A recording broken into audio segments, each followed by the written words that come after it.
gue masuk dari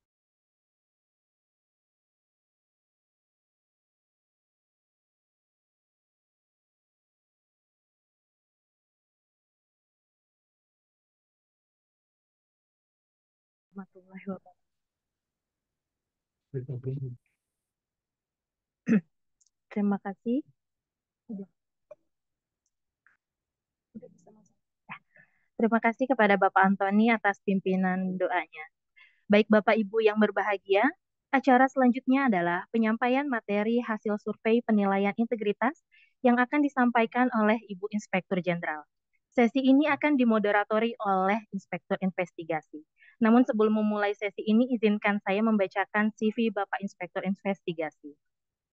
Bapak Valentinus Rudi Hartono lahir di Jakarta 1970. Berhasil menamatkan pendidikannya di Magister Akuntansi di Universitas Indonesia. Sebelum bertugas di Kementerian Kesehatan, beliau mengawali karir PNS-nya di Kementerian Keuangan pada tahun 1992 sampai 2022. Dan saat ini bertugas di Kementerian Kesehatan sebagai Inspektur Investigasi, yang sebelumnya menjabat sebagai Inspektur 4. Baik, tanpa berpanjang lagi, kami persilahkan kepada Bapak Rudi untuk memimpin jalannya sesi ini. Terima kasih Mbak Wita. Assalamualaikum warahmatullahi wabarakatuh. Selamat siang Bapak-Bapak dan Ibu-Ibu semuanya. Salam sejahtera bagi kita semua. Shalom, Om Swastiastu, Namo Buddhaya, dan salam kebajikan. Salam sehat tanpa korupsi dan salam integritas. Yang terhormat Ibu Inspektur Jenderal, Ibu Muti Utami, kemudian Bapak Sekjen atau yang mewakili, Bapak Ibu Dirjen di lingkungan Kementerian Kesehatan atau yang mewakili, Ibu Kepala Badan BKPK yang mewakili, para pejabat tinggi Pratama di lingkungan Kementerian Kesehatan, para Kepala Satker, serta seluruh peserta webinar yang hadir pada hari ini. Pertama-tama, marilah kita mengucapkan puji syukur pada Allah yang Maha Kuasa, karena atas berkat rahmatnya, kita bisa berkumpul pada kegiatan webinar Makasih ya hari ini. Pak.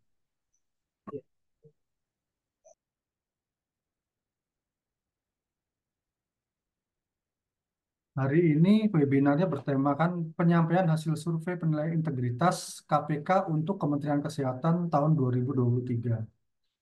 Sebelum memulai, izinkan saya menyampaikan sekilas mengenai gambaran umum survei penilaian integritas itu apa. Jadi SPI ini, Bapak Ibu, merupakan survei untuk mengukur tingkat atau risiko korupsi di suatu kementerian lembaga, pemerintah, atau daerah. Tujuannya untuk meningkatkan kesadaran risiko korupsi dan perbaikan sistem anti korupsi yang ada di masing-masing lembaga instansi. Hasil yang diperoleh dari survei ini adalah rekomendasi perbaikan sistem pencegahan korupsi dan bisa dimanfaatkan. Pemanfaatannya itu ada lebih kepada indikator pencegahan korupsi dalam RPJMN 2020 sampai 2024 atau juga indikator dalam PMPRB Kemenpan RB. Survei ini dilakukan atas 88 kementerian lembaga, kemudian 34 pemerintah provinsi, 507 pemerintah kabupaten kota, dengan total responden sebanyak 553.321 responden. Ini terdiri dari pegawai kementerian lembaga, pemerintah atau daerah, kemudian pengguna layanan, penerima metode random sampling dengan derajat kepercayaan, tingkat kepercayaannya 90%, margin of error-nya 5%. Jadi, sebagaimana kita ketahui, Bapak Ibu, pada tahun 2023, indeks integritas nasional itu sebesar 70,97 poin.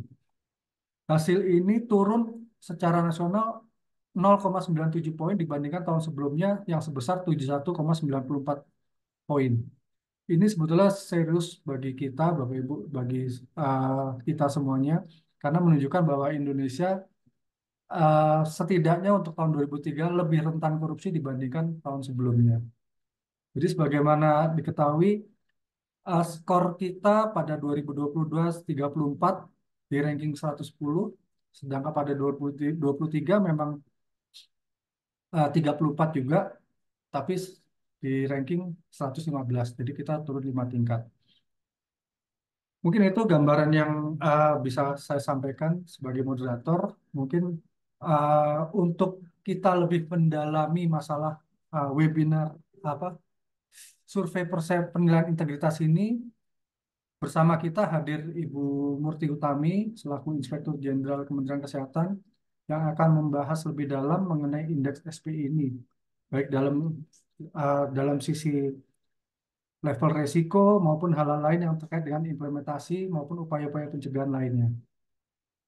Baik, waktu dan ruang kami serahkan kepada Bu Ami. Silakan Bu. Assalamualaikum warahmatullahi wabarakatuh. Yang saya hormati Pak Rudi, ini moderator. Saya hormati para pejabat pimpinan tinggi media dan Pratama, serta teman-teman sekalian yang hadir di acara webinar ini ya. Jadi seperti biasanya, setiap tahun KPK melakukan survei. Tadi sudah disampaikan oleh Pak Rudi. Langsung slide 4 ya.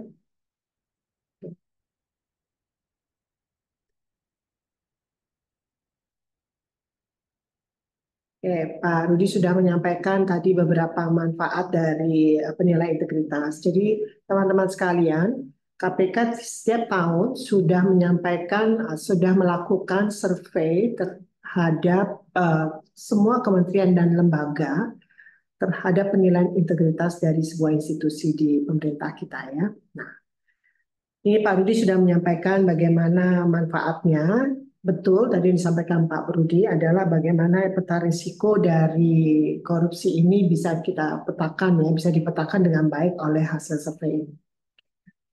Saya lanjut saja next ya.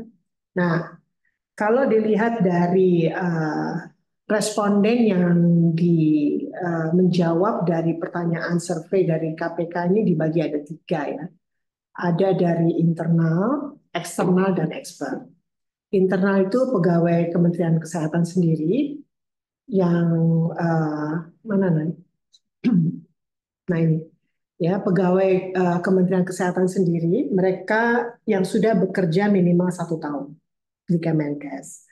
Kemudian mereka melakukan tugas dan fungsi utama dan semua responden itu baik di kantor pusat dan maupun di kantor daerah. Nah, untuk eksternal ini kami juga memberikan nama kepada teman-teman KPK, yaitu adalah mereka sebagian besar adalah stakeholders, gitu ya. Ada dari industri alkes, industri farmasi, penerima pelayanan, gitu ya. Tapi yang penting di sini adalah bukan pegawai Kemenkes. Dan di sini mereka adalah yang sudah menerima pelayanan dari kita, gitu ya, selama kurang lebih 12 bulan terakhir. Selain 2 internal dan eksternal, ternyata KPK juga membuat atau menggali responden yang mereka katakan adalah expert. Expert ini adalah tokoh, gitu ya. Ini contohnya adalah dari BPKP, BPK, dari ombudsman, ya, dari akademisi, ya, kemudian jurnalis, LSM, ya, even ada beberapa teman-teman dari KPK sendiri maupun dari Kemenpan RB. Jadi inilah responden SPI survei penilaian integritas KPK terhadap Kementerian Kesehatan. Next. Nah, Bapak Ibu sekalian, ini penilaiannya, macet ya. Oke, kita next aja. Ini saya tidak akan membahas di sini. Jadi nanti penilaian ada penilaian internal, eksternal, ada proporsinya ya, gitu ya, persentasenya, bobotnya. Nah, next. Nah, nanti pada saat saya menyampaikan presentasi ini, warna semakin merah, jadi mereka bagi menjadi 4 warna. Kalau hijau adalah menunjukkan resikonya rendah, berarti apa yang dilakukan sudah cukup baik ya. Dan sedang itu perlu diwaspadai gitu ya, walaupun ada potensi-potensi, namun kita tetap harus waspadai. Orange itu punya resiko yang cukup tinggi, ya, kita harus tangani dengan serius gitu ya. Nah, yang sangat tinggi yang merah Ini resiko yang sangat tinggi yang bisa mengakibatkan cukup fatal. Maka ini harus ditangani betul-betul secara intens dan sangat serius. Oke. Nah, next. Nah, ini hasil secara umum, Bapak Ibu sekalian. Next. Jadi tadi Pak Rudi sudah menyampaikan ya, hampir semua kementerian dan lembaga, even pemerintah daerah, dilakukan survei oleh KPK. Nah, kalau kita lihat di 2022, peringkat Kementerian Kesehatan ini berada di level 24, angka 24 dari 34 kementerian. Ya. Nah, rata-rata SPI di kementerian, level kementerian adalah 77,5. Di tahun 2023, hampir semua kementerian mengalami penurunan. Ya, penurunan. Kemenkes masuk dalam peringkat 19, lebih naik sedikit dari tahun lalu ya. Namun SPI yang rata-rata SPI di rata-rata kementerian adalah 73,5. Rata-rata kementerian. Ya. Nah, bagaimana dengan Kemenkes sendiri? Tadi Pak Rudi juga menyampaikan Kementerian Kesehatan mengalami penurunan. Ya, skornya 3 poin, 2 sekian poin, 2,79 poin. Nah, tahun lalu kita mendapatkan skor untuk penilaian integritas kita sebesar 75. Dari hasil terakhir 2023 mengalami penurunan menjadi 72,3. Jadi kita berada di posisi di bawah rata-rata level seluruh kementerian. Nah, kalau saya rata-ratakan lagi, namun berada di atas SPI rata-rata seluruh kementerian dan lembaga. Kalau ini kalau digabung dengan pemerintah daerah rata-rata 70,9. Tapi kita nggak mau lihatnya begitu. Kita kan orang kantor pusat, kantor kementerian. Jadi harusnya disandingkan atau disandingkannya harus sesama kementerian, tidak bisa dengan pemerintah daerah. Ya. Nah, kalau secara agregat, ya, kita bisa lihat ada penurunan 2,9 poin. Nah, 2,79 poin. Nah, kalau untuk internal, ini mengalami sedikit kenaikan. Ya. Responden internal menilai ada perbaikan sedikit terhadap integritas, ya, 0,3 poin. Kurang lebih seperti itu, ya, naik dari 77,2 menjadi 77,57. Untuk eksternal ada penurunan 0,4 poin. Ya, ini kita harus waspada nih. Kenapa nih eksternal sudah menilai kita agak turun walaupun 0,4. Ya, kita nggak boleh berbangga hati, belum ada 1 poin ini, enggak. Tetap kita harus waspada. Nah, yang sangat cukup signifikan menunjukkan angka kita cukup turun, ya, 2,79, ini karena penilaian expert. Ya, 2 tahun yang lalu atau 2 tahun 2022, survei 2022, penilaian expert itu 72,9. Nah, tahun lalu mereka menilai menjadi 63,7. Ya, tadi saya sudah sampaikan ya respondennya siapa saja. Selanjutnya, Bapak Ibu sekalian, ini resumenya. Sebelum nanti saya akan coba detailkan ya, lebih detail. Nah, ini resume secara umum. Jadi resiko yang sangat tinggi terhadap korupsi di Kemenkes, menurut responden internal, adalah terjadinya nepotisme. Ya, adanya nepotisme. Yang kedua, adanya penyalahgunaan anggaran oleh pejabat. Ini responden internal sendiri loh, di lingkungan kita. Kita harus lihat kiri kanan kita. Mereka menilai kita sebagai jabatan pimpinan tinggi, menilai bahwa ada penyalahgunaan anggaran. Ya? Nah, hal lain untuk dalam pengelolaan PBJ. Ada pengaturan tender, memenangkan vendor tertentu, adanya gratifikasi dari pemenang tender, gitu ya. Nah, tadi pagi kami sudah mengundang khusus Ibu Nancy, pakar pidana korupsi, ya, untuk menyampaikan kepada seluruh pengelola PBJ, seluruh PPK, agar mengetahui konsekuensi-konsekuensi apa terhadap tindak pidana korupsi yang Bapak Ibu lakukan. Sehingga kita harus cukup hati-hati.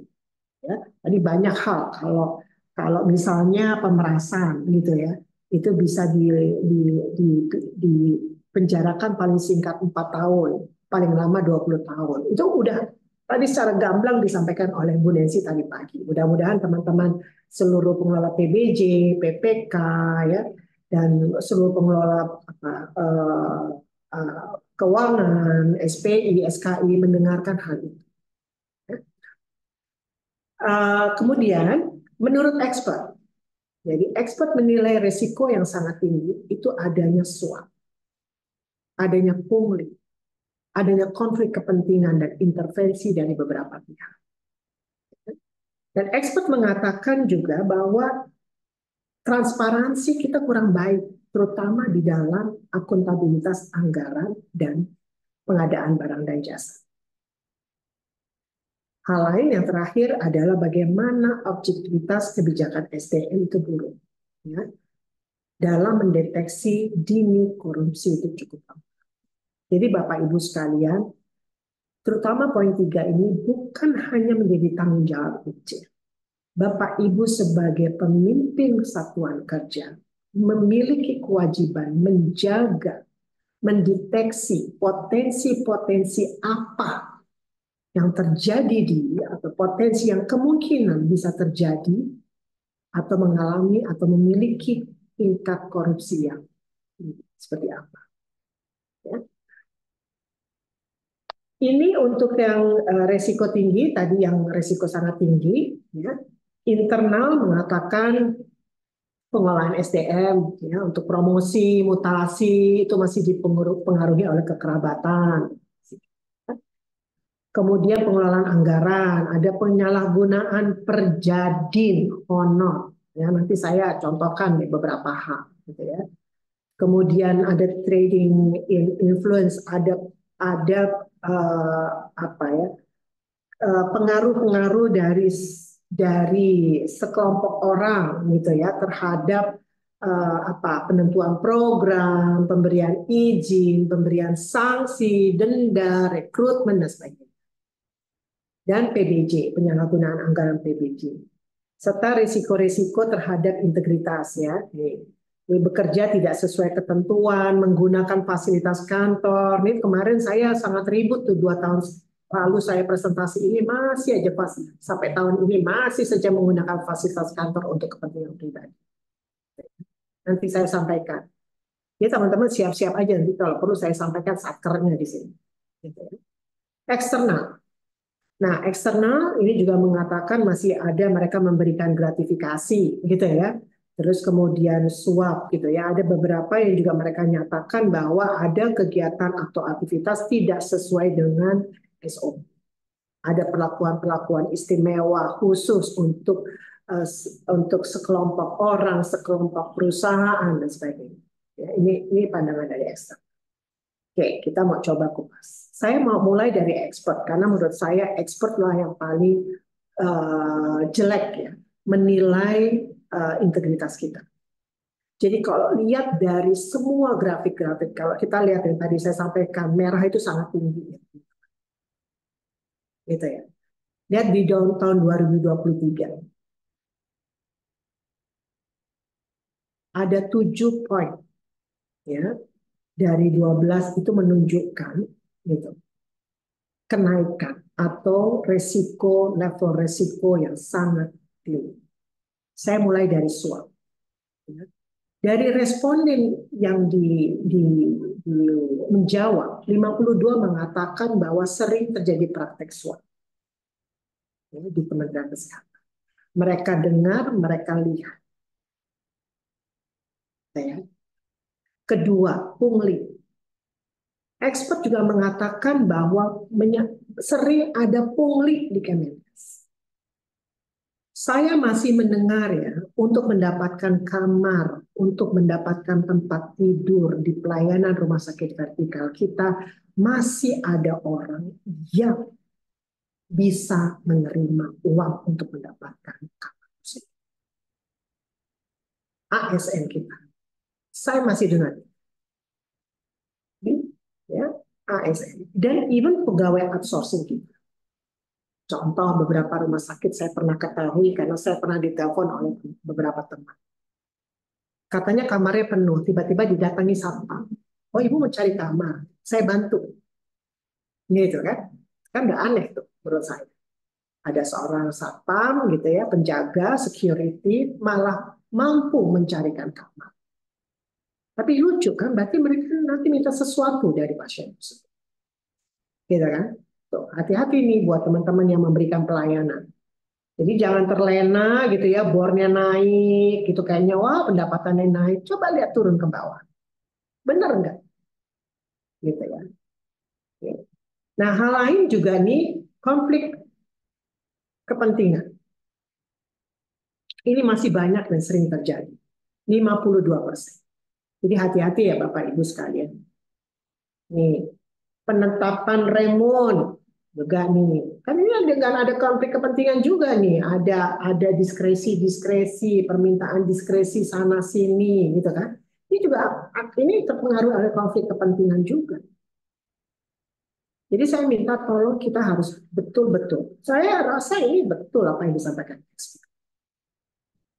Hal yang tinggi juga terjadi terhadap intervensi. Nih, menyebutkan bahwa kemungkinan adanya terjadi intervensi dari pihak lain untuk Kemenkes itu cukup besar. Ini adalah responden yang mengatakan ini kepada kita. Terakhir nih saya coba yang nomor 7. Nomor 7 adalah transparansi dan accountability terhadap PPJ. Jadi kualitas dari transparansi dan akuntabilitas dari pengadaan barang dan jasa kita masih kurang baik. Ini yang mesti kita benahi. Ya. Mungkin teman-teman langsung mengatakan, oh iya kan itu urusannya PBJ bukan di kita. Tapi yang menyusun spesifikasi, ya, bagaimana punya kepentingan di dalam penyusunan itu kan tim teknis juga. Selain Biro PBJ yang akan melakukan sama-sama melakukan tender. Gitu ya. Jadi kita harus transparan nih. Buka di meja. Apa yang terjadi? Apa yang menjadi potensi-potensi resiko? Kita benahi barang-barang. Ini adalah penilaian expert Bapak Ibu sekalian. Oke.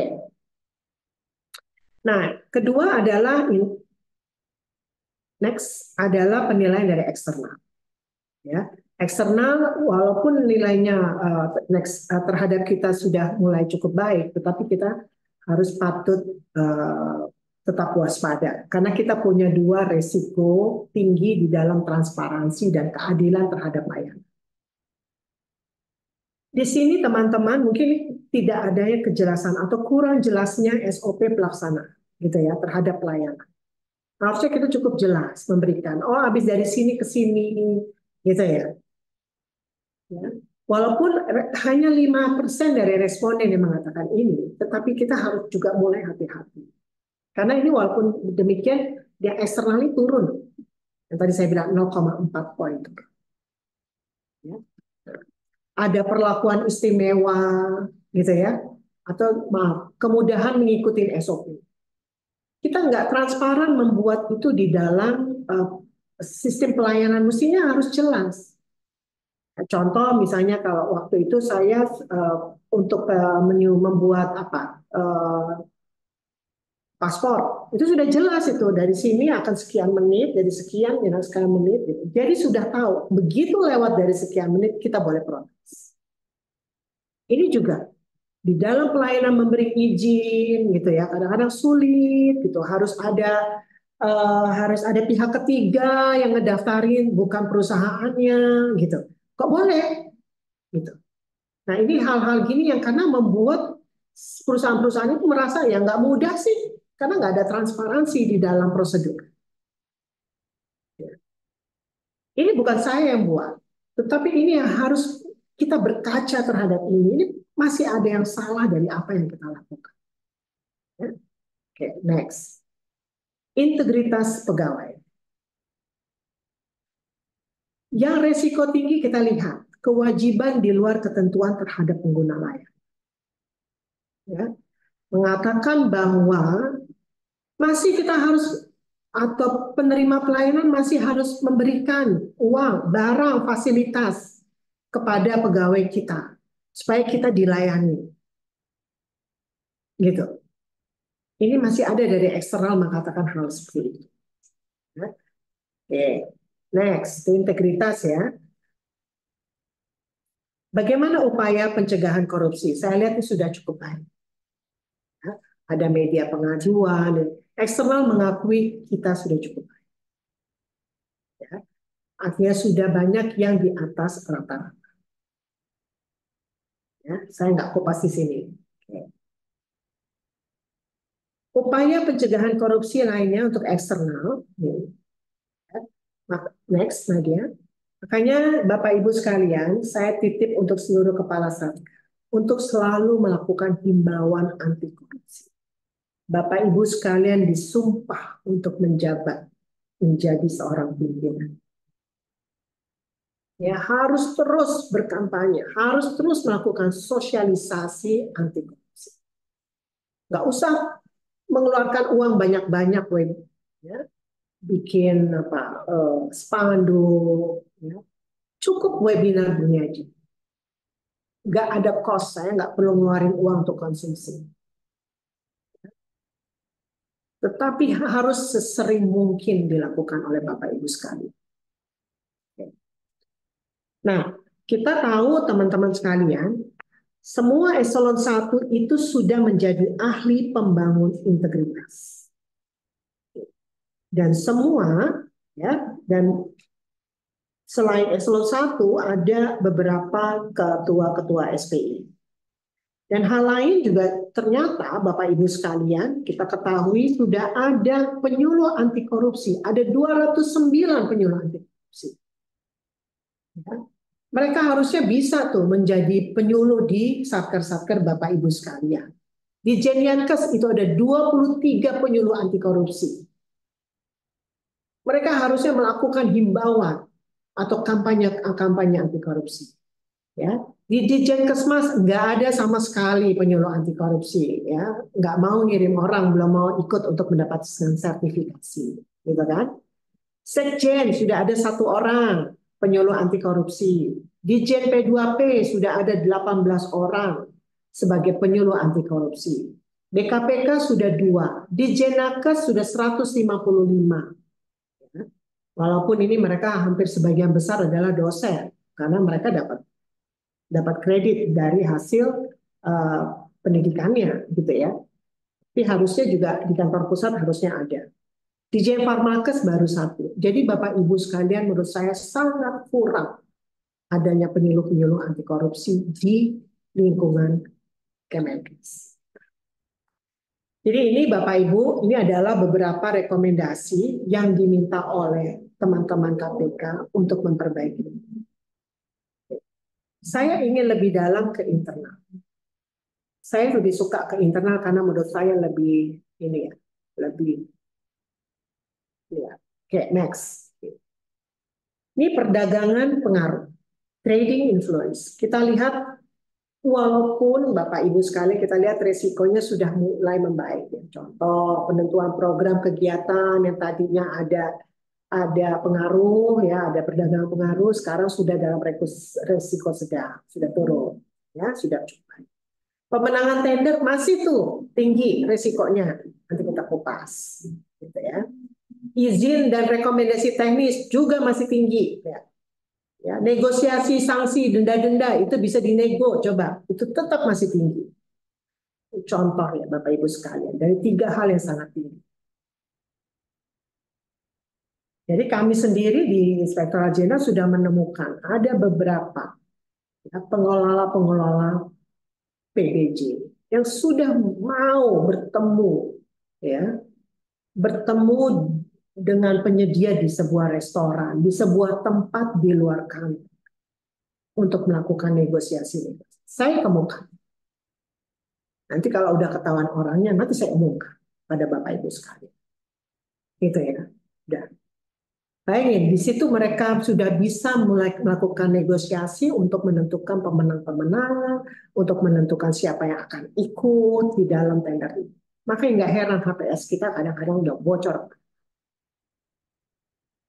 Ini saya akui aja. Untuk teman-teman harusnya berkaca diri. Saya minta seluruh kepala satker lihat. Ya. Walaupun saya juga sudah identifikasi beberapa kepala satker yang mulai main-main juga.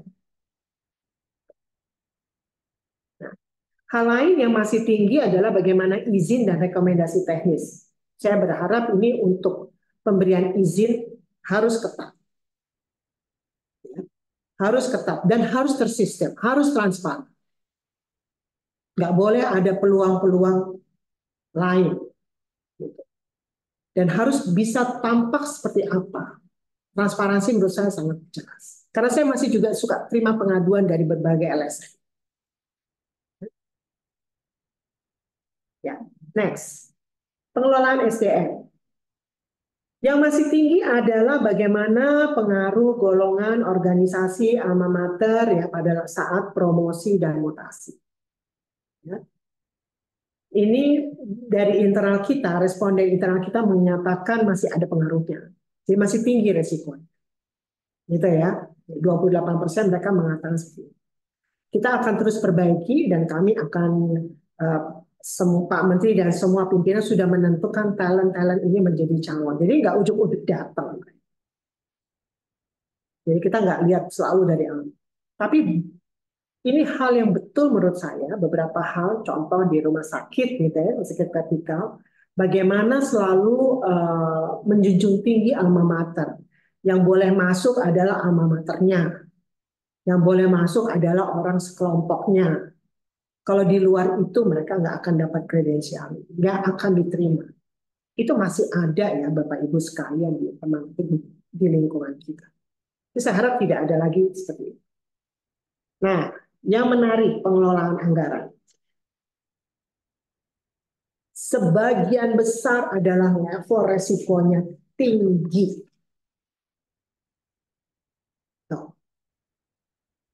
Penyalahgunaan anggaran itu masih tinggi. Ya. Penyalahgunaan anggaran oleh pejabat juga masih tinggi.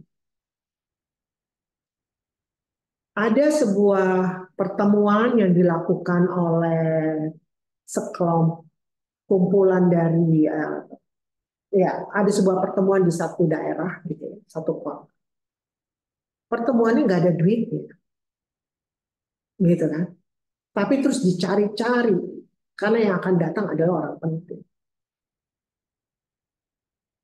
Dibukalah semua perjanjian-perjanjian, difiktifkanlah perjanjian-perjanjian itu untuk sebuah pertemuan yang cukup besar. Makan malamnya dibikin dari uang perjanjian fiktif itu. Makan duriannya dibikin dari perjanjian-perjanjian fiktif. Apakah itu pantas? Kan menurut saya enggak. Udah bukan eranya. Perjanjian fiktif memfiktifkan perjanjian hanya untuk kegiatan-kegiatan supaya teman-teman selalu berada dalam posisi ini. Kan gitu. Maunya gitu kan? Itu kan nggak benar. Gitu. Penyalahgunaan anggaran menurut saya. Ada lagi misalnya. Ini saya masih lihat. Saya udah menemukan di kantor pusat mungkin ada sekitar 3-4 satker. Gitu. Menyalahgunakan ya, penerimaan tukin. Absennya semua dilakukan oleh OB-OB-nya, Pramubakti. Jadi Pramubakti itu punya daftar kode absen. Itu mau saya usulkan biskup di semua sampai di Mas Sekjen.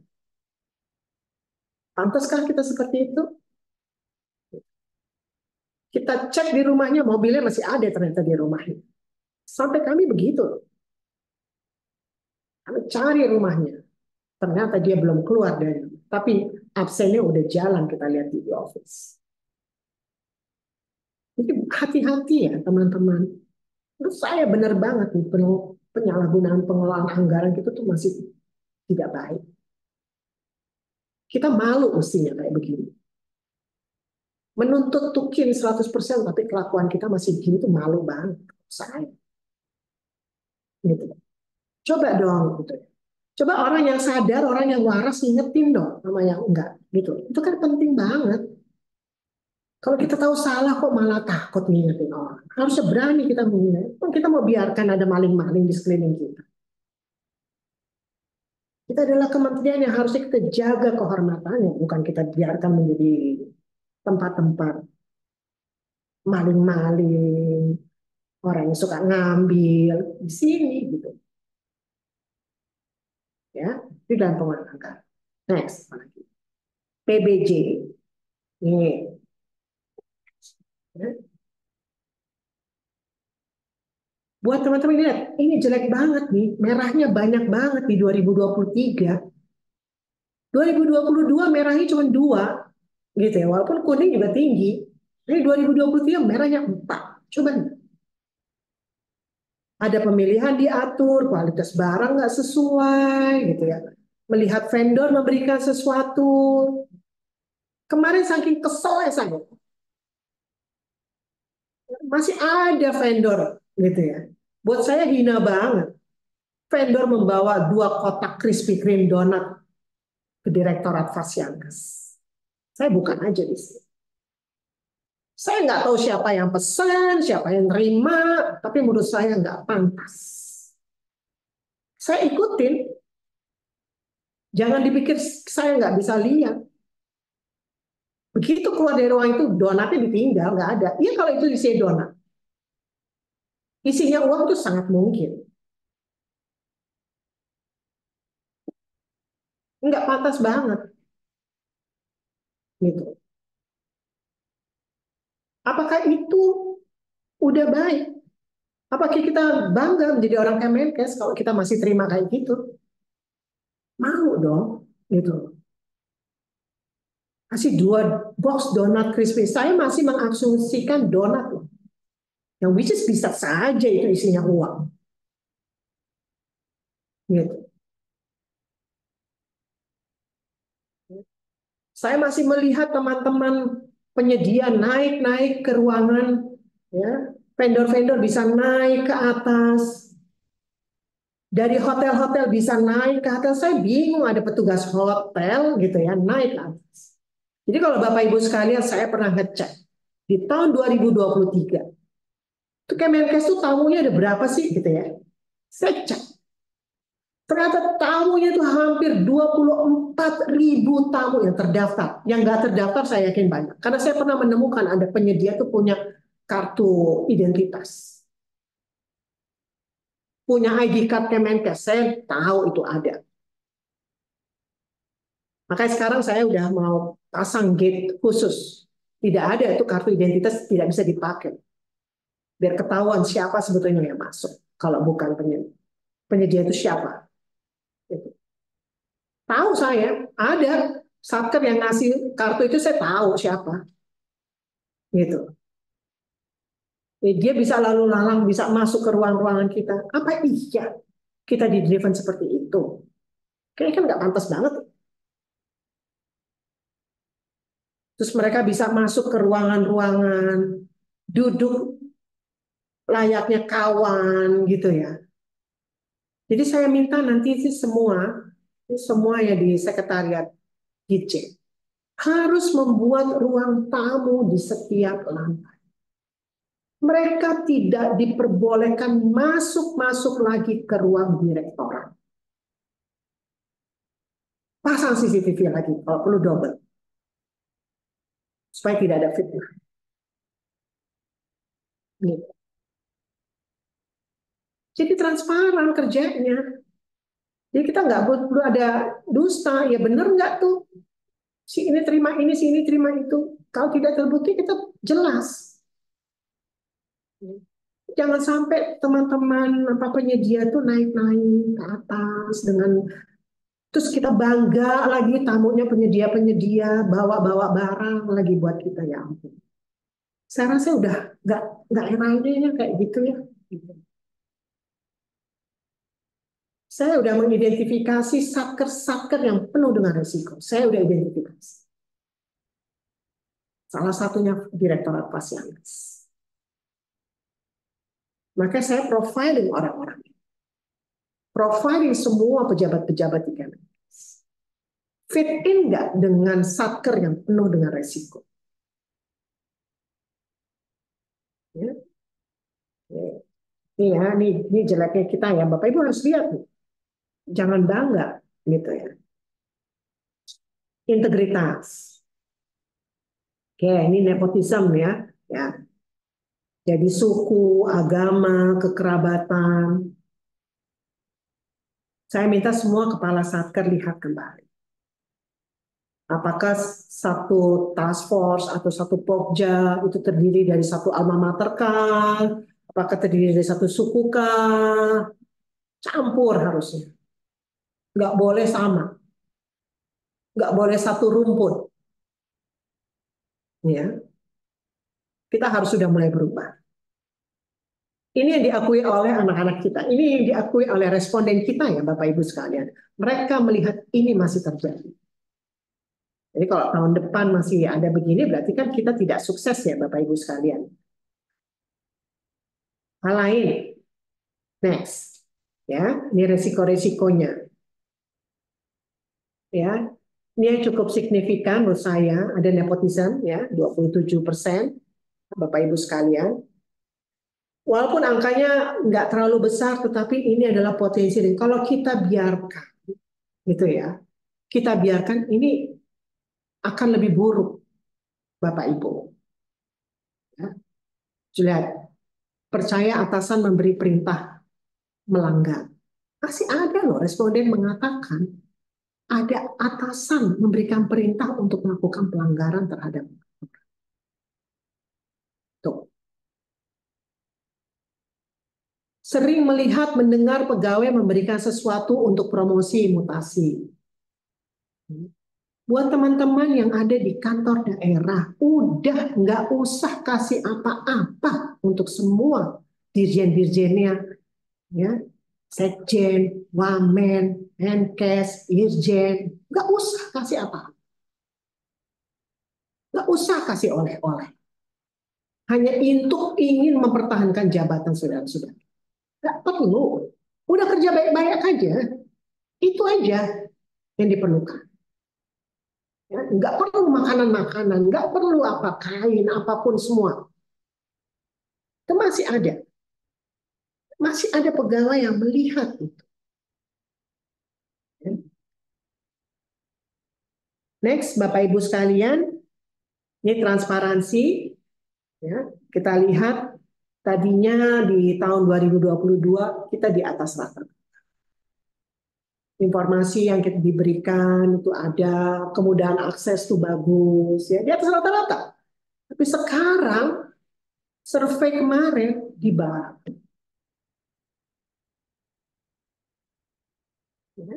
Ini karena apa? Karena kemampuan dari staf kita yang tidak bisa menyampaikan.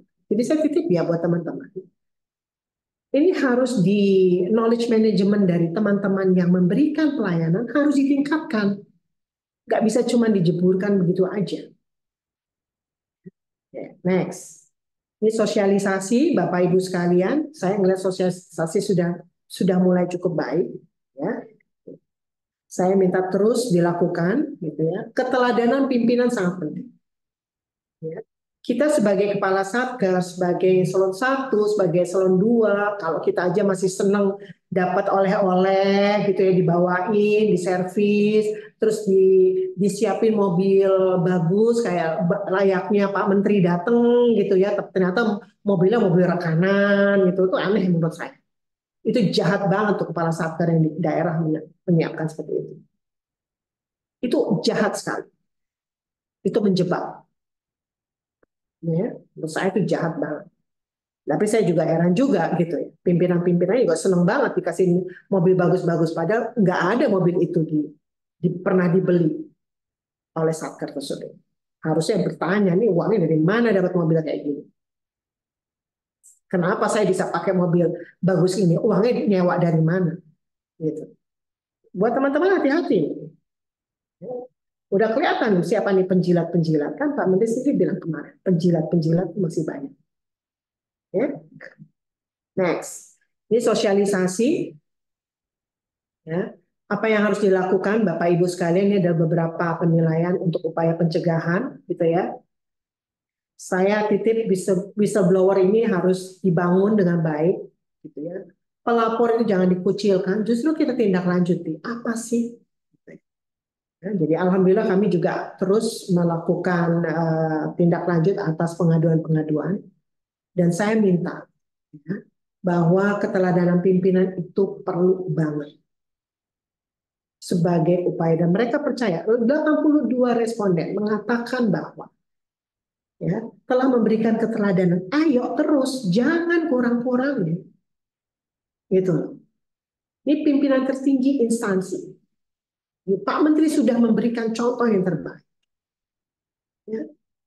Dan kepada Kepala Satker juga harus demikian. Ini hal yang rekomendasi, Pak, saya lihat ya, beberapa hal nih. Ini saya udah minta soalnya catatan-catatan dari beberapa teman-teman di ICEN. Nih, ya, ada perjanjian fiktif karena untuk melakukan kegiatan-kegiatan yang sebetulnya nggak ada di RKKL, di EPOK-nya nggak ada. Jadi dibikinlah sebuah kegiatan, tapi semuanya pakai perjanjian fiktif. Keluar kota. Bilangnya adalah pertemuan arsip Aris. Pertemuan apa, gitu kan. Ya. Ada pelanggaran aturan rekam jejak, rekam kehadiran, sorry. Ini ada titip absen. Kasihan tuh. Pramubakti diminta untuk jadi yang absenin Bapak Ibu sekalian. Sampai dia kirimin daftar kode password yang menitip absen. Sampai sama pramubakti kertas itu dilaminating supaya dia nggak lupa, nggak lecek, nggak hilang. Bayangin. Tuh. Ya, itu satu. Ya, vendor memberikan bingkisan kepada pegawai di lantai 5 yang kita cek ternyata di Direktorat Fasiankes. Ya. Ini saya nggak kejar aja siapa. Kalau diizin udah saya kejar. Ya, auditor saya udah sampai pernah meminta uang kepada Satker di Poltekkes dalam rangka mereview anggaran RKKL 2 tahun lalu. Dan saya hukdis. Saya turunkan dia menjadi jablang. Udah sekarang tahu untung aja. Nah, harus tindak tegas yang kayak gitu, bukan dibiarin. Maling itu jangan dibiarin duduk-duduk juga enak-enak lagi. Dia bisa maling lagi, bisa memaling lebih besar lagi. Ini harusnya Kepala Satker cari itu siapa yang terima donat itu. Ya. Ada pengaturan tender. Ya. Ada teman-teman gitu ya, kita melihat sendiri, kita ikutin sendiri, gitu. Pengelola PBJ ketemu dengan vendor di sebuah restoran mie ayam, gitu kan? Tahu kita. Dan jangan salah, kita jangan dipikir nggak tahu. Dan pintar sekarang juga teman-teman penerima uang itu, gratifikasinya. Dia terima melalui, jangankan nggak transfer, dia kasih cash. Sekarang kan mesin ATM bisa setor cash. Jangan dipikir saya nggak bisa tahu tuh di mana dia taruh setoran cashnya. Bisa saya cari, gitu ya. Nah, tuh pramubakti lagi yang diambil rekeningnya. Ya. Kemudian ada cashback dari penyelenggaraan kegiatan dari pihak hotel. Sering kan teman-teman kan bikin, makanya saya udah identifikasi. Ini Direktorat Jenderal mana sih yang hotelnya di Bekasi ini aja. Gitu. Tahu saya. Nah, Bapak Ibu sekalian, kami di Inspektorat Jenderal juga telah melakukan profiling resiko dari ASN, dari PNS, terutama untuk para pejabat-pejabat strategis. Jadi sudah ada 934. Ya. Jadi semua eselon 1, 2, para talent, para champion, para apa ketua task force, anggota task force, kemudian pengelola PBJ. Dari 934 itu ada 7 orang memiliki resiko yang sangat tinggi. Dan 140 punya resiko sedang. Sedang artinya ada pengaduan, walaupun kami belum verifikasi, baru ada dugaan, tetapi ini harus menjadi warning kita semua, kami sebagai pimpinan.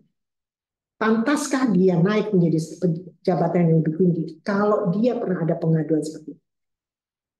Begitu kita klarifikasi, verifikasi ternyata benar, dia masuk dalam resiko tinggi. Itu ya, Bapak Ibu sekalian, kita bercita-cita untuk semua pegawai ASN di Kemenkes, 40 sekian ribu pegawai kita saya identifikasi seperti itu. Nah, begitu Bapak Ibu sekalian, ini adalah beberapa rekomendasi dari KPK, gitu ya. Bagaimana proses mutasi nih, katanya masih ada suap gratifikasi, ada benturan kepentingan. Nah, ini kita sedang membangun bagaimana talent pool yang sedang kita akan bangun sehingga tidak ada lagi gitu ya pengangkatan di jalan jabatan strategis ini karena ada nepotisme, ada suap menyuap, ya, ada benturan kepentingan lain sehingga mereka diangkat hanya untuk apa ya, atau mereka diangkat tidak sesuai dengan kemampuan atau kinerjanya. Gitu.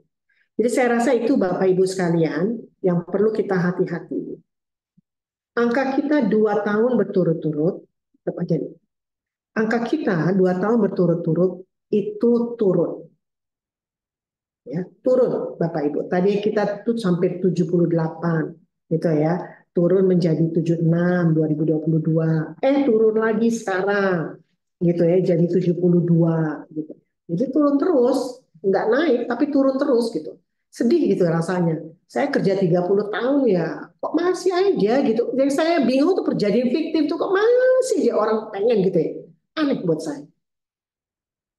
Kok nggak pernah bersyukur, tapi kalau minta tukin remunerasi tinggi gitu ya. Saya titip ya buat teman-teman kepala satker, tolong dong sama-sama menjaga. Ini tugas Bapak Ibu sekalian, gitu ya. Oke. Itu dari saya Pak Rudi. Saya persilakan kalau ada pertanyaan gitu ya, ada kita perbaiki bersama-sama supaya kita bisa lebih lebih baik lagi. Bukan penilaiannya, tetapi cara bekerja kita harus selalu dengan integritas yang baik. Terima kasih. Wassalamualaikum warahmatullahi wabarakatuh. Baik, Bu Irjen, terima kasih atas paparannya. Jadi ada beberapa poin yang bisa kita nilai, kita dapat tadi dari paparan Bu Irjen. Jadi terkait dengan penilaian expert, internal, eksternal. Kemudian ada beberapa titik tahun 2022 ke 2023 itu ada penurunan yang drastis juga. Juga angka poin kita dari 78 ke 75 ke 72. Tadi ada beberapa hal yang saya garis bawahi, jadi whistleblower-nya harus diperkuat, kerahasiaannya harus dijaga, terus pengadunya jangan malah dikucilkan. Kemudian juga ada beberapa pejabat dari 934 dan segala macam, ada 7 yang memiliki resiko sangat tinggi itu. Mungkin harus perlu diperhatikan. Kemudian ada 140 memiliki resiko yang sedang. Ada beberapa hal yang harus kita perbaiki terkait penyalahgunaan anggaran, pencegahan korupsi dalam PBJ, promosi dan mutasi pegawai, serta upaya pencegahan suap. Mungkin untuk lebih mendalami apa yang sudah disampaikan Dirjen, kami membuka beberapa pertanyaan kepada Bapak.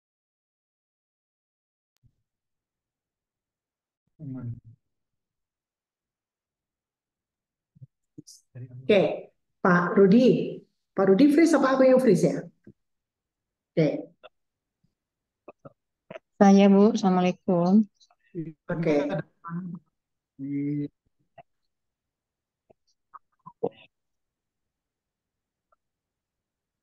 Siapa ini? Saya Bu, boleh izin mau bertanya? Ya, saya itu dari mana, Bu? Saya dengan Nila, Bu Nilawati dari Poltekkes Aceh. Silakan, Bu. Ya, Masya Allah, Alhamdulillah. Bismillahirrahmanirrahim. Assalamualaikum warahmatullahi wabarakatuh. Perkenalkan, izin saya dengan Nilawati dari Poltekkes Kemenkes Aceh. Saya salah satu dosen pengajar pendidikan budaya dan anti korupsi. Jujur, pada prinsipnya kita ingin memberi contoh keteladanan dan model kepada peserta didik kita dengan kepribadian dan kelakuan kita sehari-hari. Sangat sedih, Bu, sangat melihat apa yang Ibu sampaikan ini sangat berarti dan sangat bermanfaat, sangat-sangat bermanfaat bagi kami dalam hal pelaksanaan kehidupan kami sehari-hari. Terutama kami sebagai penyelenggara negara, Ibu. Yang kami sedihkan, Bu, atau sebelumnya kami bertanya, apakah kepada seluruh pimpinan yang ada di pusat sudah mengetahui tentang ini? Sedih sekali bila kami melihat ada pimpinan-pimpinan dari pusat berkunjung ke daerah disambut dengan luar biasa, dari siang, malam, besoknya bawa keliling wisata, inilah itu lagi, Bu. Nah, jadi kami jadi penonton yang dalam hati melawan, Bu. Tapi tidak ada kemampuan kami berbicara, kami selaku staf biasa. Jadi mungkin, Bu, mohon maaf, izin. Barangkali kesempatan ini, alangkah saya yakin pimpinannya sudah tahu barangkali. Mungkin kita mengingatkan lagi, Bu. Mungkin inilah tugas kita mengingatkan. Untuk itu kami mohon pencerahan dari Ibu, mohon pandangan dari Ibu. Maaf, kalau Ya, bisa masukan kami, pimpinan yang datang ke daerah, kalau bisa jadilah contoh teladan seperti Bung Hatta, seperti Pak Hugeng. Jadi seperti itu barangkali. Kalaupun diberikan, disaji, disambut dengan luar biasa, barangkali bisa menolak dengan cara yang humanis. Demikian Ibu, billahi fisabilil haq. Assalamualaikum warahmatullahi wabarakatuh. Waalaikumsalam. Terima kasih ya, Bu Nilawati ya dari Iya, Poltekkes Aceh. Terima iya, kasih masukannya. Jadi baik. memang kita harus betul-betul berbenah diri, ya. Jadi siapapun yang hadir di kantor daerah, gitu ya, itu tidak. Menurut saya kita harus sadar bahwa nggak perlulah eh, harus diperlakukan seperti ada apa, pakai karpet merah, pakai segala macam gitu ya. Tetapi saya titip juga kepada Bu Nilawati, ingetin tuh direktur Poltekkesnya, gitu loh Bu. Ini nggak perlu kayak gitu-gitu. Justru kalau tidak ada orang yang selalu mengingatkan, tuh nggak akan itu bisa terus-terusan deh, gitu. Saya nggak pernah takut mengingatkan teman-teman saya di zona 1. Saya suka bilang itu, ngapain sih seneng kan ditraktir-traktir sampai daerah-daerah gitu. Kita kan punya uang jamuan. Pakai kita, justru kita yang harusnya mentraktir teman-teman UPT, bukan UPT yang traktir-traktir kita. Gitu. Saya selalu ingatkan kepada beberapa teman-teman. Ya. Kalau perlu kita sewa mobil sendiri, nggak perlu harus UPT ribut. Gitu. Walaupun nggak salah, UPT juga mobil negara, nggak salah. Tapi kan nggak perlu akhirnya UPT menyiapkan sebuah mobil Alphard yang saya yakin di UPT nggak ada tuh mobil Alphard itu dari APBN. Yang saya ketahui selama saya bekerja 30 di tahun di Kemenkes, ya sewa mobil Alphard ini untuk level menteri dan wamen saja. Mungkin gitu. Ada batas-batasan yang teman-teman harus harus mampu membatasi dan saya harus titik Bu. Ya. Kesedihan ibu tidak bisa hanya direnungkan di sini, harus berani menyampaikan kepada direktur Poltekkesnya, gitu. Nggak perlu berlebihan kalau ada pejabat-pejabat dari pusat datang, harus mau menyampaikan. Ya. Gitu ya Bu Nila ya. Saya akan terus mengingatkan teman-teman saya di kantor pusat, nggak boleh bangga gitu ya kalau udah di apa datang ke daerah. Oke, ada lagi yang lain? Bu Hanum, Baik, Bu. silakan. Terima kasih, Bu. Bu Hanum silakan, Bu Hanum dari Karyadi. Iya.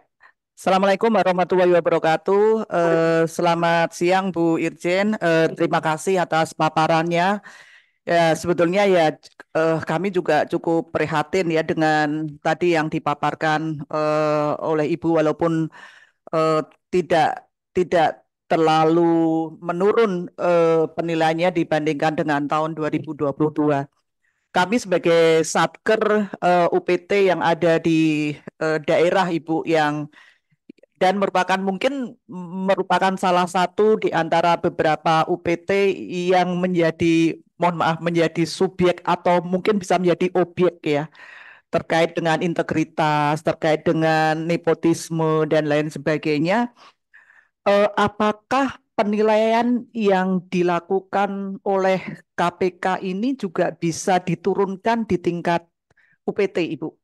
Karena sampai sejauh ini terus terang saja kami belum bisa memotret terhadap beberapa hal tadi yang disampaikan oleh Ibu yang kemungkinan terjadi juga di UPT ini. Tadi bagaimana secara internal, eksternal, persepsi terhadap expert dan lain sebagainya.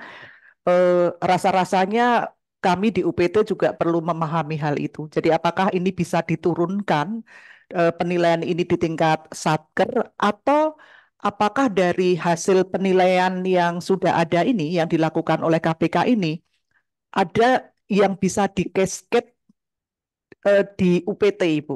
Gitu. Jadi dua hal. Jadi apakah penilaian ini bisa kami replikasi di Satker, atau penilaian yang sudah ada ini mungkin sudah ada unsur-unsur yang terkait dengan kami di Satker dan kemudian bisa tersampaikan kepada kami. Ya, terima kasih Bu.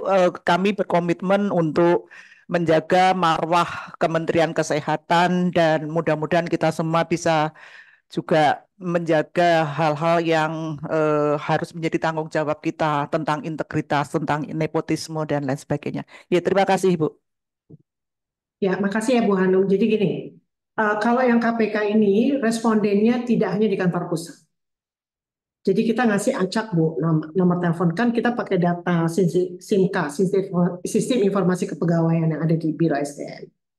Jadi juga ada teman-teman dari kantor daerah, UPT, kita kasih Bu, nomor-nomor telepon responden itu, dan mana yang merespon gitu ya, merespon dari WA atau link yang diberi dan sudah disebar oleh KPK gitu ya. Nah, mungkin nanti Pak Rudi coba bulan depan atau 2 minggu lagi atau seminggu depan Pak Rudi presentasi. Jadi teman-teman sekalian, saya itu melakukan, jadi KPK itu melihat Kemenkes. Sementara gitu ya, kami di Ijen melakukan survei untuk melihat direktorat atau eselon satunya, gitu ya. Penilaian integritas terhadap setiap eselon 1. Kami lakukan itu ya.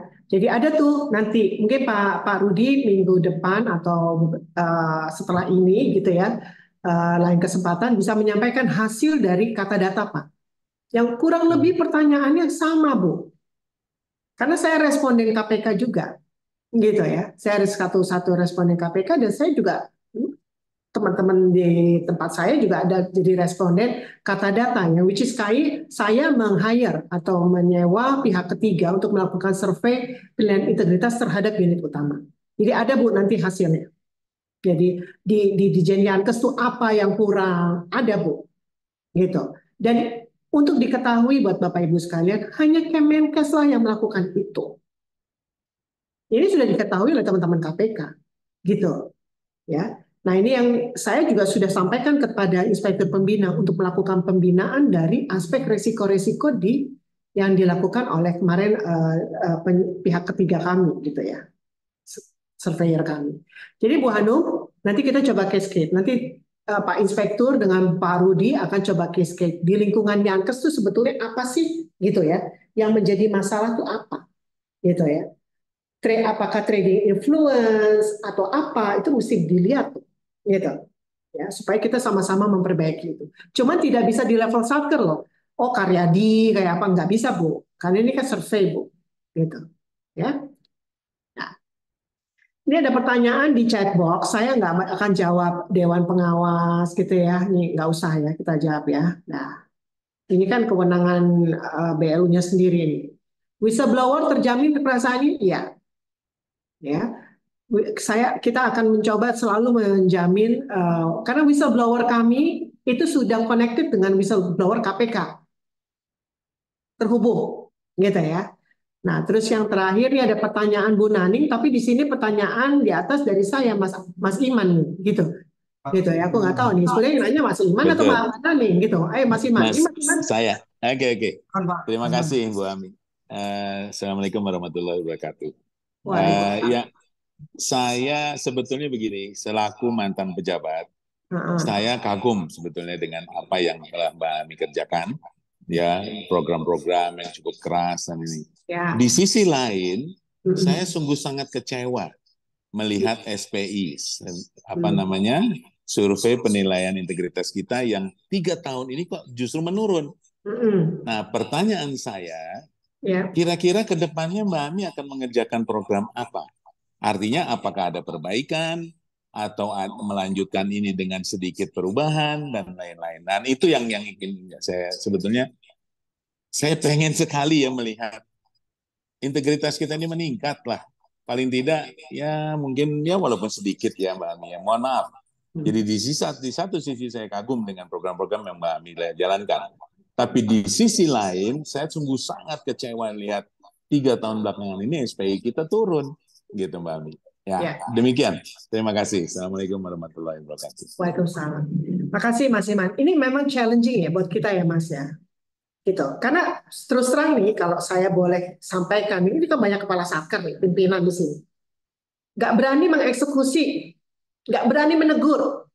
Gitu kan. Ntar bilangnya, aduh jahat banget. Gitu. Kalau saya memang udah jadi public enemy nih Mas. Aku sih udah fair aja. Gitu. Oke. Nah, jadi emang kadang-kadang nggak berani gitu. Kayak saya gitu. Saya tuh dibilang orang jahat di internal saya karena saya udah menghukdis berat salah satu auditor saya karena saya bilang kamu menyuap atau memeras bukan menyuap karena dia berani minta hanya 5 juta Pak. Hanya minta uang 5 juta ke salah satu poltekkes kecil kalau dia nggak mau review RKKL yang nggak ada bintang gitu kan, nggak diblokir, kamu kasih saya 5 juta. Oh marah saya jadiin japlak udah. Jadiin japlak Pak. Pertama saya jadiin japlak, dia diam aja. Dia masih diam aja. Hebat ya dia nggak sedih ya. Langsung saya bilang, saya nggak kasih kamu perjadi selama 3 tahun. Nangis baru Pak. Anak saya masih kecil. Nangis saya bilang, kamu mikir kemarin minta duit 5 juta. Saya gituin aja. Jadi memang ketegasan seorang pemimpin di dalam memberikan hukuman itu penting. Ini kan sering Mas. Rekomendasi kami untuk melakukan hukdis. Nggak dilakukan. Sekarang saya baru evaluasi nih Pak. Saya udah mengeluarkan, ini saya buka aja nih. Buat teman-teman ya, ini semua kepala satker. Gitu ya. Saya dari 2019 aja, saya nggak buka yang sebelum saya diangkat 2019 sebagai Irjen. Saya lihat dari 28 LHP sejak saya jadi Irjen, itu ada 43 temuan, ada 82 rekomendasi. Itu di dalam 82 rekomendasi itu harusnya ada 26 gitu ya, rekomendasi memberikan hukdis kepada 54 pegawai, nggak dilakukan. Udah jelas rekomendasi izin, enggak dilakukan. Karena apa? Pimpinannya nggak mau dibilang orang jahat. Kalau ini sekarang saya mau kasih waktu. Kalau nggak dia lakukan hukdis, pimpinannya mau saya hukdis. Saya gitu aja. Jadi memang kayaknya emang harus dibikin keras-keras itu kan kita susah juga ya. Makanya saya mengajak teman-teman sebagai pemimpin itu harus punya konsekuensi. Jabatan tuh bukan dipertahankan karena kita harus ngasih-ngasih duren, ngasih-ngasih makanan enak kepada pimpinan, enggak gitu. Waktu kalau kita lihat anak buah kita nggak benar, kita harus mampu memberikan hukuman. Nah, itu yang selalu nggak mau teman-teman. Ntar aja kalau gue udah pensiun deh, kasih hukdisnya. Karena gue pengen gue pensiun nih, gue dianggap orang baik. Gitu kan, selalu begitu, Pak. Padahal kita membiarkan maling-maling ada di dalam. Kalau emang kita cinta Kemenkes, tapi kalau orang mau cuma numpang lewat, cuma pengen dapat duit Kemenkes, ya ngasong aja di luar. Tapi kan kita kerja di Kemenkes karena kita cinta sama Kemenkes. Itu yang harus kita jaga. Itu nggak pernah dilakukan oleh orang-orang, terutama kepala satker. Senang di servis tuh senang gitu loh. Ini itu masih saya sih, ini saya udah dapat juga, saya tangkap 54, saya pengen kejar semua kepala satker. Kalau dia enggak, dia yang akan saya hukum. Saya gitu aja, Pak. Mungkin maaf, Mami. Mungkin masukan aja. Mungkin kayaknya harus lebih keras lagi. Dan program yang Mbak Ami siapkan sekarang mungkin harus sedikit ada perubahan agar. Ya, maksud saya kan gini, Mas Iman. Semua kan tidak bisa di-eject. Ya, betul. Sekarang kepala satker ngapain aja? Ya. Iya kan? Udah bagus-bagus dilantik, Ban Menteri. Gitu kan? Itu kan bukan jabatan yang jadi tempat kita bangga-bangga sama tetangga. Tapi konsekuensi benahin di dalam kan juga harus dilakukan. Fakta integritas bagaimana, Mbak Ami? Fakta integritas kan cuma selembar kertas, Mas. Lo mau dapat apa selembar kertas? Kalau nggak dia berani. Tanggung jawab kita terhadap Tuhan. Iya, tapi kan nggak semua di Inspektorat Jenderal. Harusnya mampu semua kepala satker. Even eselon 1 juga harus berani. Iya, harusnya seperti itu. Memfeedbackkan kinerja yang jelek itu harus berani. Even eselon 2 memfeedbackkan kinerja yang kurang baik kepada stafnya harus berani. Ya kalau didiemin aja ya habis kita. Betul. Jadi ini kerja bareng. Gitu loh. Saya hanya bisa, ayo kita pelatihan anti korupsi, yuk ayo saya kerjasama sama KPK, tapi nggak cukup. Sertifikasi itu kan cuma men-certified, you're certified to be asesor, you're certified sebagai penyuluh. Tapi kalau nggak dijalanin buat apa? Kan gitu. Nah itulah yang mungkin Mbak Ami, ya mohon maaf ya. Mohon maaf sekali lagi. Dulu lagi zaman saya masih menjabat, ini kayaknya fakta integritas ini suatu hal yang walaupun boleh katakan Mbak Ami sekarang mengatakan ini hanya selembar kertas ya. Tapi dulu waktu kita menjabat, ya, saya masih menjabat, saya menganggap fakta integritas ini suatu tanggung jawab yang besar ada di pundak kita. Nah bagaimana sekarang kita kembalikan fakta integritas ini kepada ya itu semua itu tadi yang disampaikan entah satker, entah apa, sehingga kita ini tidak ini gitu. Mungkin kebijakan-kebijakan yang kita jalankan ya, terutama dalam pengawasan hari ini ya, apa yang sekarang ya. Itu mesti kita entah ya, mungkin tadi yang Mbak Ami saya setuju. Hukdisnya ya, hukuman disiplin dan segala macam itu harus segera dilaksanakan. Mungkin itu Mbak Ami. Terima kasih. Ya. Kalau misalnya untuk menandatangani sebuah kertas sih gampang ya, Mas. Kita bisa buka. Betul. Itu very simple thing. Sekarang saya minta Pak Sekjen bikin edaran. Seluruh pegawai tanda tangan fakta integritas. Selesai. Anti bullying, semua aktivitas hospitalia, semua harus tanda tangan anti bullying di rumah sakit.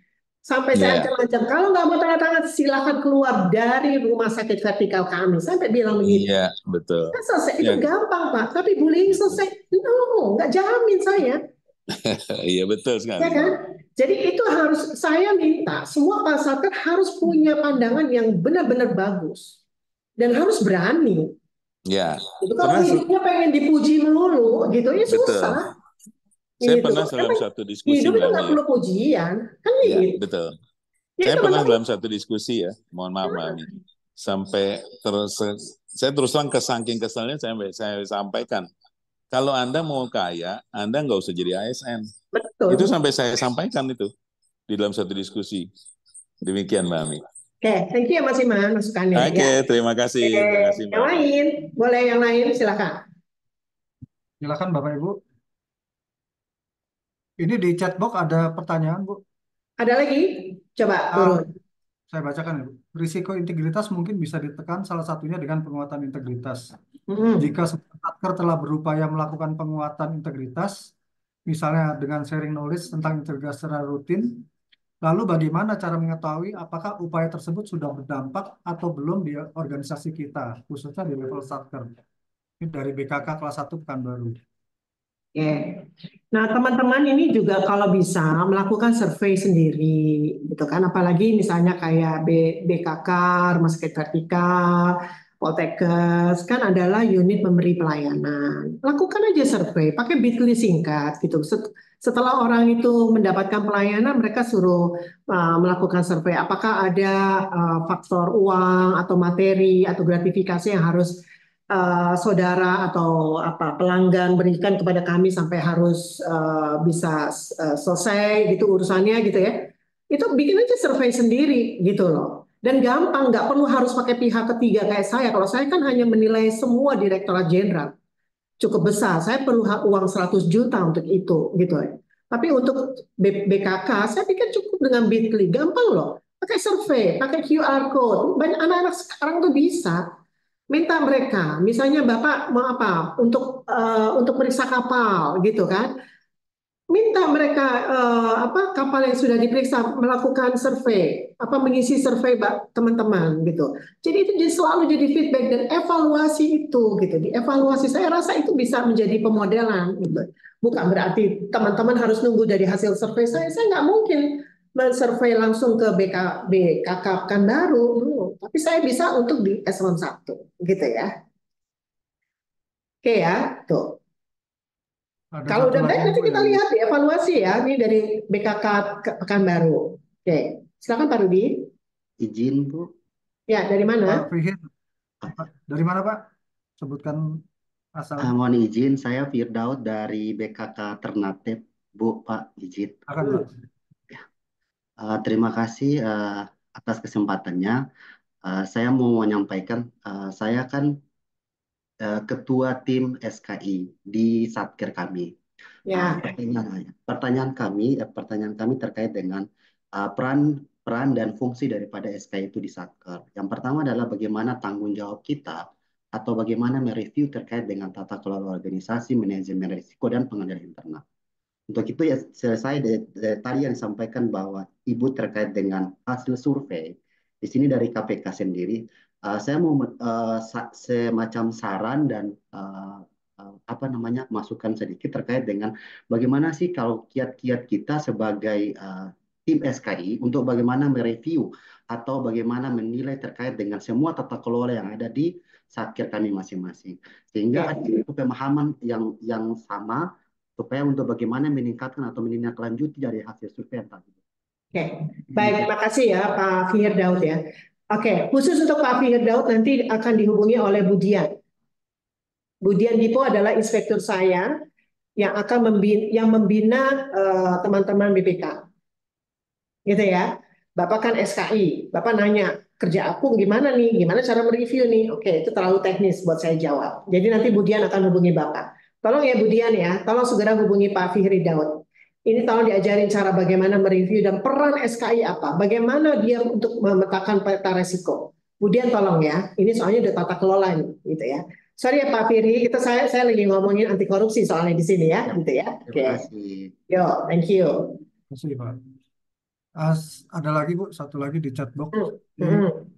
Bagaimana jika pimpinan yang melakukan indikasi tindak pidana korupsi sudah diingatkan bahwa sesuatu yang diperbuat tersebut adalah melanggar, namun tetap dilaksanakan serta dianggap lumrah dan pihak yang mengingatkan dianggap berperilaku negatif atau dianggap berperilaku kurang baik di mata pimpinan. Saran penjawabannya. Oke, terima kasih nih yang menjawab. Apa yang bertanya? Teman-teman punya channel. Whistleblower itu kan bisa. Ya, hubungi saya atau hubungi Pak Rudi. Ini nomor HP saya 0816 1420 766. Nanti saya taruh di chat box. Ya. Kalau Nadia taruh di chat box nomor HP saya.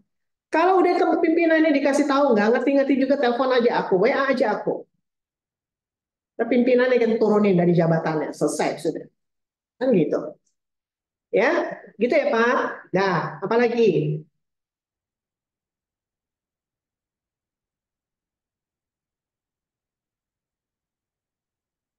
Apalagi Pak Rudi? Cukup? Udah? Ini yang paling izin master. Coba turun. Kami sebagai penyuluh anti korupsi telah melaksanakan tugas di setiap ada pelatihan. Tapi potensi korupsi itu ada di level manajemen. Oke. Nah, Bapak Ibu sekalian, ini level manajemen ini kalau kita sudah melakukan pelatihan namanya prestasi ya, gitu ya, prestasi. Rumah sakit vertikal sudah dapat, terutama untuk direktur LO, direktur perencanaan, dan beberapa direktur.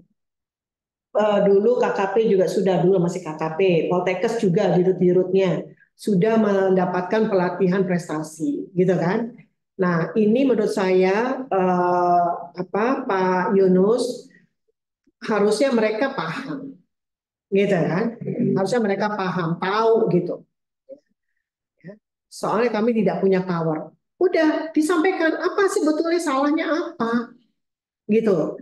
Laporkan di whistleblower kami sehingga kami bisa benahin, gitu. Ya, itu yang penting. Kalau enggak susah. Makanya kalau udah begitu saya masukin dalam potensi profiling, mau direktur mau siapapun dalam level kuning. Begitu dia mau diangkat, dipromosi, mau dibilang bagus apapun oleh atasannya, tapi kalau ada pengaduan ini saya akan bilang pada Pak Menteri, yang bersangkutan ada resiko karena ada pengaduan terhadap dia begini, begini, begini, begini. Gitu, kalau saya sih gitu aja. Selesai. Makanya saya punya profiling, data profiling pegawai Kemenkes. Potensi resiko, potensi integritas pegawai Kemenkes. Gitu. Ya. Menurut saya sih nggak usah khawatir. Laporin aja. Itu saya udah chat tuh nomor HP saya. Nanti Pak Rudi chat aja nomor HP Pak Rudi gitu ya. Saya benar-benar udah pengen benahin deh Kemenkes ini. Saya malu banget 3 tahun turun-turun kayak begini. Kita nggak kurang-kurang apa loh sebetulnya. Gitu. Ya. Oke, apalagi Bapak Ibu sekalian? Satu lagi boleh Pak Rudi, nanti silakan pertanyaan ke Pak Rudi boleh ya. Pak Rudi juga penyuluh anti korupsi nih, gitu ya. Jadi boleh ke Pak Rudi. Nah, saya kebetulan ada pertemuan sama Pak Sekjen, tapi satu lagi boleh. Silakan. Satu lagi nih Bu, saya tadinya berharap dengan anak-anak Gen Z yang sudah masuk ke Menkes, gaya anti korupsi bisa ditularkan ke generasi Y dan ke generasi X karena mereka masih dialis generasi Z-nya ini. Tapi ternyata mereka tertular juga, dan karena mereka ahli dalam mengedit dokumen, karena Gen Z ini pada jago-jago teknologi. Jadi gaya korupsinya semakin hebat. Pusing ya kalau teknologi informasinya. Tapi tenang ya teman-teman sekalian ya. Kita juga sekarang di IJ sudah mulai juga melakukan audit forensik ya. Kita sudah mulai melakukan pelatihan-pelatihan terhadap audit forensik. Jadi buat teman-teman yang mau generasi apa di sini sebutnya saya dengar, Gen Z lah, Gen apa gitu ya, itu hati-hati. Anda juga akan ketahuan. Gitu ya. Kita juga jangan emang semakin cerdik aja orang-orang gitu ya Pak Rudi ya. Tetapi sekali lagi ya kita juga nggak mau ketinggalan dari kecerdikan teknologi yang dikembangkan oleh anak-anak muda sekarang gitu ya. Gitu. Ya, kita akan juga mulai nih melakukan audit forensik, sudah mulai saya mau ngirim orang-orang untuk belajar. Gitu. Terserah mau kita kasih ke APH langsung masukin penjara atau kita aja dulu gitu. Kita gitu aja Pak. Gitu. Kalau ada yang penting ada pengaduan kita lihat ngaco. Kalau perlu kita kasih APH kita kasih APH aja anak-anak ini. Kalau memang dia jago-jago teknologi tapi untuk korupsi kan gitu selesai. Ya. Nah, teman-teman harus punya komitmen. Itu penting banget ya. Buat saya itu ya. Ini saya akhir, saya tutup dengan beberapa pesan ya Pak Rudi ya. Sorry ya. Tolong ditutup chatnya. Sorry, saya harus ngomongin terakhir ya. Ini nanti Pak Rudi tolong dijawab aja ya. Beberapa pertanyaan masih ada 15 dan chatnya masih ada 3. Jadi saya minta ya semua. Teman-teman itu kan harus bangga. Teman-teman bangga nggak sih kerja di Kemenkes? Itu aja pertanyaan aku. Apa teman-teman mau cuma kerja di Kemenkes itu cuma apa? Gitu. Cari kesibukan? Apakah teman-teman nggak pernah merasa bangga, gue pegawai Kemenkes loh. Gue keren banget loh pegawai Kemenkes. Pernah nggak merasa ingin begitu? Gitu loh.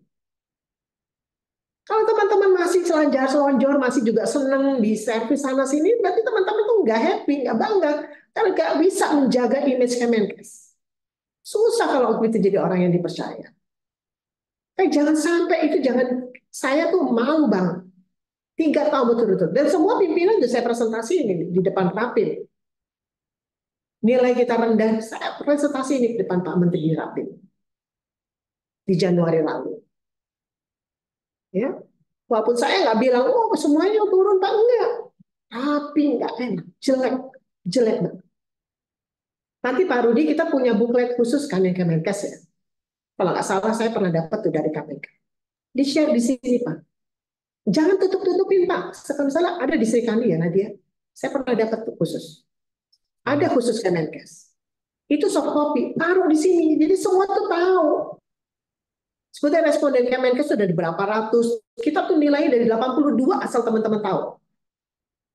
Dan 82 sekarang jadi 75. Tiap tahun begini aja turun. Kita tadinya contoh. Sekarang turun aja. Kalau bukan kita yang jaga, siapa yang jaga? Saya mau tanya itu aja. Kita harus bertanggung jawab terhadap institusi kita. Jangan biarkan kita kerja bagus-bagus, sebelah kita maling. Kan jangan gitu dong. Tegur tuh maling gitu. Ya. Jadi itu buat saya kata penutup saya, ayo dong kita jaga Kemenkes. Kalau bukan mulai dari kita. Siapa yang mencintai Kemenkes? Ya.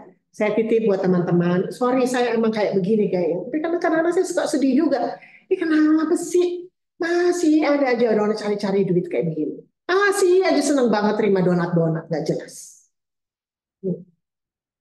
Mau ada CCTV juga berani juga tuh terima donat. Heran saya juga. Malu harusnya orang-orang kayak gitu kerja di sini cuma terima donat. Kayak nggak pernah bisa beli donat gitu. Kadang-kadang saya mikir sini gue beliin aja donatnya. Masa donat bayar kanan? Malu saya. Saya kadang-kadang mikir kayak Pak Rudi itu mungkin bukan donat tuh Pak. Bisa diisinya duit tuh. Saya udah mau begitu aja tuh ngomong. Donat tuh murah, Krispy Kreme tuh murah. Gitu. Kok seneng dapat Krispy Kreme? Jangan-jangan tuh isinya duit. Besok-besok kalau misalnya kita nemuin, kita buka aja di situ tuh Pak. Kalau ada orang isi kresek-kresek. Ya. Oke ya, Bapak Ibu sekalian, saya titip Kemenkes ada di tangan Bapak Ibu sekalian. Ya. Integritas itu bukan sesuatu yang kita tulis dengan tangan.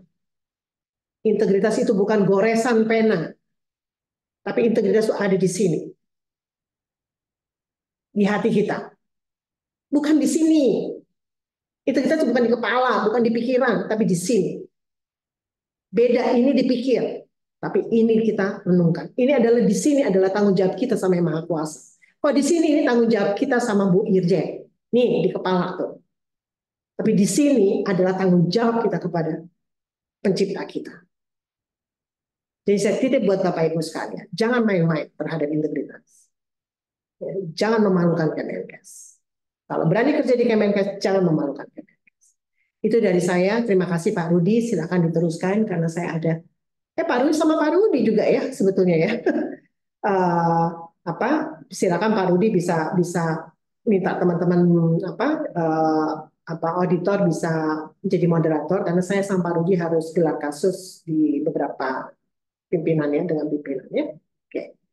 Terima kasih. Wassalamualaikum warahmatullahi wabarakatuh. Tetap semangat ya, tetap semangat. Maaf nih saya cara ngomongnya kayak gini, gitu ya. Terima kasih. Assalamualaikum. Terima kasih Bu Irjen. Ini perlu saya tutup sebentar. Jadi dari UM Ibu Irjen tadi ada beberapa hal yang masih banyak perlu kita perbaiki, penyalahgunaan anggaran, pencegahan korupsi, promosi dan mutasi, upaya pencegahan suap dan sebagainya. Banyak poin yang bisa kita peroleh dari paparan tadi, Bapak Ibu. Apa yang sudah kita anggap baik, jangan-jangan masih kurang gitu sebetulnya. Karena jangan-jangan juga masih banyak atau masih ada yang salah dengan apa yang kita lakukan selama ini. Korupsi adalah perbuatan yang luar biasa, jadi cara penanganannya harus luar biasa juga. Tujuannya apa ya? Tujuannya untuk menjaga integritas juga. Setiap ada rekomendasi hukuman, disiplin, kita juga harus melaksanakan dengan baik. Kita juga harus melakukan pencegahan dengan baik. Sekali lagi Bapak Ibu, sebagaimana disampaikan Bu Irjen tadi, ini bukan tugas Itjen semata, tapi tugas kita bersama. Apabila ada Bapak Ibu dari Satker yang ada kesulitan atau ada perlu bimbingan, bisa menghubungi Satker Pembina atau bisa menghubungi saya atau mungkin Ibu Irjen langsung gitu. Jadi yang bisa digarisbawahi intinya adalah integritas itu ada di hati, bukan di pikiran. karena ini adalah urusannya kepada tanggung jawab kepada Yang Maha Kuasa.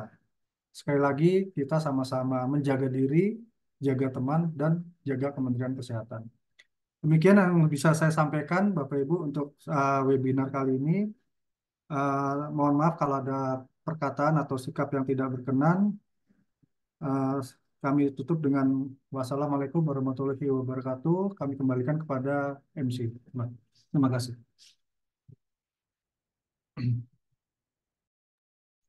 Baik, terima kasih. Kami ucapkan kepada Ibu Inspektur Jenderal atas paparannya mengenai hasil survei integritas tahun 2023.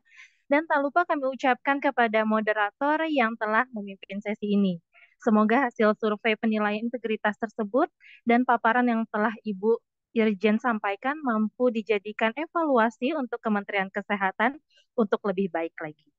Bapak dan Ibu yang kami hormati, dengan berakhirnya kegiatan webinar penyampaian hasil survei penilaian integritas KPK untuk Kemenkes tahun 2023, kami ucapkan terima kasih kepada Bapak dan Ibu atas partisipasinya dalam acara ini. Saya Juwita selaku pembawa acara, mewakili panitia pamit undur diri. Wabillahi taufiq walhidayah. Wassalamualaikum warahmatullahi wabarakatuh.